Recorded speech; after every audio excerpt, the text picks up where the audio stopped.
था का जिक्र किया कि मैं उस महिला के पास गई तो उन्होंने मुझसे ये कहा, मैं उस बच्ची के पास गई तो उन्होंने मुझसे ये कहा, मैं उस बहन के पास गई तो उसने कहा कि मैं ये बनना चाहती हूँ। इन आधार पर इन्होंने ये 40% टिकट का मापदंड तय किया। नहीं, निश्चित तौर पर ये एक पात्र हो सकते हैं विशाल, एक माध्यम हो सकते हैं, एक कहने का तरीका हो सकता है, लेकिन जाहिर सी बात है कांग्रेस ने इस दौर में कांग्रेस के पास ऐसा बहुत कुछ है नहीं जो वो अपने आप को चुनाव में बहुत मजबूती के साथ में रख सके। कुछ अलग लेकर उनको आना था, सारा कुछ उन्होंने देख लिया था कि भाई जाति धर्म की राजनीति वो कर नहीं सकते, क्योंकि उन्होंने आज तक नहीं की। खास तौर पर ठीक है, पर्दे के पीछे जो जाति की पॉलिटिक्स कांग्रेस करती रही है, लेकिन धर्म की राजनीति कांग्रेस के बस की है नहीं। साफ हिंदुत्व का मसला जो है, सॉफ्ट हिंदुत्व का मसला भी है, उस पर भी बार बार उंगलियां उठती हैं। जाहिर सी बात है कि जो हिंदुत्व है, वो जो कट्टर हिंदुत्व है, वो सॉफ्ट हिंदुत्व पर भारी पड़ रहा है, इसमें कहीं कोई संदेह है नहीं। तो जो सॉफ्ट हिंदुत्व का मसला है, उससे बहुत कुछ फायदा उनको होने वाला यहाँ उत्तर प्रदेश में कम से कम उतना नहीं दिख रहा है।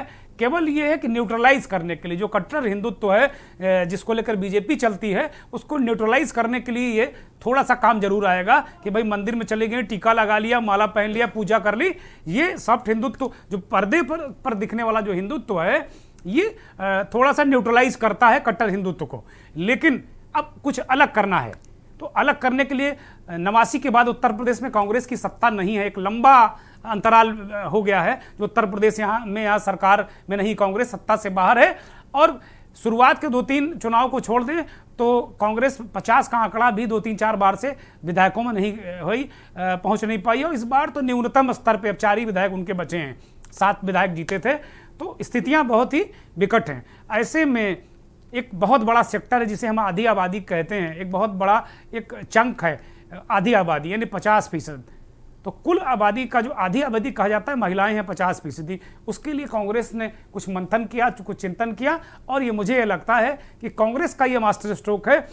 भले ही कांग्रेस पार्टी को बहुत बड़ा फायदा ना हो इस चुनाव में, लेकिन निकट भविष्य में उत्तर प्रदेश ही नहीं, पूरे अभी 2023 तक 16 राज्यों में चुनाव होने वाले हैं, और 13 राज्य ऐसे हैं जहां कांग्रेस पार्टी और भारतीय जनता पार्टी का सीधे सीधे मुकाबला है। मुझे लगता है कि आने वाले विधानसभा चुनाव में और 2024 के लोकसभा चुनाव में कांग्रेस इसी जो आधी आबादी के बल पर बहुत तगड़ा मुकाबला करने जा रही है अपने विपक्षी दलों से। और मुझे लगता है कि अगर ये बदल गया, ये अगर राजनीति में ये बदलाव आ गया और महिलाओं को 40% 50% आरक्षण मिलने लगा लोकसभा और विधानसभा में, तो राजनीतिक डेमोग्राफी चेंज हो जाएगी। जैसे कहा गया कि नरेंद्र मोदी ने भारत की राजनीति का नेचर ही बदल दिया, एक तरीके से राजनीति की डेमोग्राफी बदल दी, एक तरीके इतिहास भूगोल बदल दिया राजनीति का। उसी तरीके से कांग्रेस पार्टी का ये जो कदम है महिला आरक्षण को लेकर, टिकट में, विधानसभा में, लोकसभा में, ये वास्तव में ये मुझे लगता है कि बहुत बड़ा गेम चेंजर होगा और भारत की राजनीति का चेहरा बदलेगा। बिल्कुल दुर्गेश जी, हमारे साथ शबनम पांडे बीजेपी नेता भी जुड़ गई हैं। शबनम जी, एक बहुत बड़ा मास्टर स्ट्रोक खेला है कांग्रेस ने, 40% महिलाओं को टिकट देने की बात कही है। देखिए, निश्चित तौर पे अगर इसको ईमानदारी से किया जाए तो ये एक बड़ा स्ट्रोक होगा। लेकिन मैं राजनीति में बहुत लंबे समय से हूँ और एक महिला होने के नाते मेरा अनुभव है कि जिस तरीके की बातें आज कांग्रेस पार्टी कर रही है, लेकिन उनके कथनी और करनी में जमीन आसमान का अंतर है।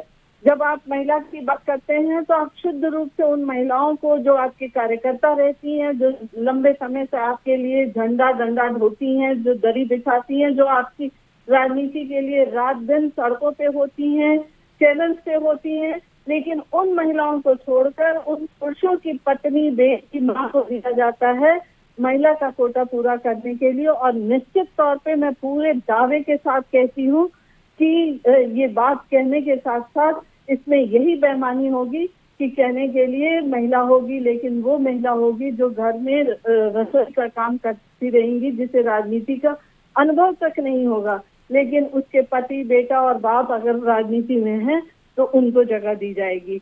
तो मैं उसको महिला का कोटा कतई नहीं मानती हूँ और कभी भी इस बात के लिए किसी को का पीठ थपथपाना नहीं चाहूंगी। और कांग्रेस पार्टी ठीक वही काम करेगी, किसी राजघराने की बेटी को ले आएंगे और नहीं तो उन महिलाओं को ले आएंगे जिनके पति कांग्रेस पार्टी में या किसी अन्य दल में राजनीति में होंगे। तो इसलिए इस तरह के लॉलीपॉप को के लिए कांग्रेस पार्टी का पीठ थपथपाने की जरूरत नहीं है। समय पूरी तरीके से दिखाएगा और मैं ये जानती हूँ कि महिलाओं के साथ छलावा करने में कांग्रेस पार्टी अव्वल सबसे आगे रही है। आपने शाहबानो में देखा कि मेंटेनेंस सुप्रीम कोर्ट में दे दिया गया, लेकिन पार्लियामेंट में उसको पलट दिया गया। तो जो 3 तलाक के मुद्दे से जब भाजपा ने कानून बनाया तो किस तरीके से हाहाकार मचाया। जो महिलाओं के अधिकार के लिए लगातार बगावत करते हैं वो 40% कहाँ से देंगे? बिल्कुल शबनम जी, मुझे लगता है कि बीजेपी के लिए एक थोड़ी सोचने वाली बात होगी कि कांग्रेस ने 40% कर दिया। आपके पास इस दुनिया की सबसे बड़ी पार्टी होने का दावा किया जाता है भाजपा की तरफ से, तो क्या महिलाओं को यहाँ पर भी आरक्षण दिया जाएगा, यहाँ पर भी टिकट दिया जाएगा? यहाँ किसी नेता की बहू, पत्नी, बेटी, बहन को टिकट नहीं दिया जाएगा, ऐसा मैं मान लूं? देखिए, मैं निश्चित तौर पे जो भी मेरे बयान है इस पर मैं पूरी तरह से भारत की राजनीति पे टिप्पणी कर रही हूँ और विशेषकर कांग्रेस पार्टी पे टिप्पणी कर रही हूँ।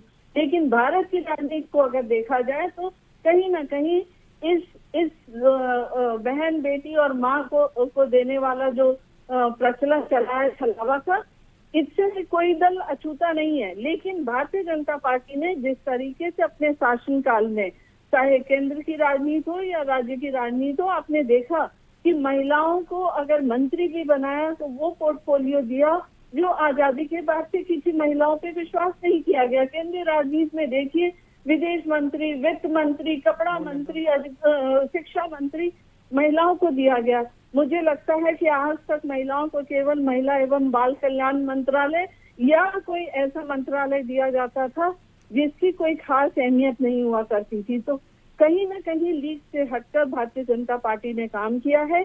और अगर देखा जाए तो कानून को भी देखा जाए तो जिस तरीके से कानून में एक बड़ा परिवर्तन किया है, 3 तलाक का मुद्दा, कहीं ना कहीं देखिए, हम समुदाय से जोड़ के महिलाओं को नहीं देखना चाहिए। महिला जैसे दलित होता है वैसे महिला भी वंचित और शोषित वर्ग होती है समाज की, और खासकर भारत में।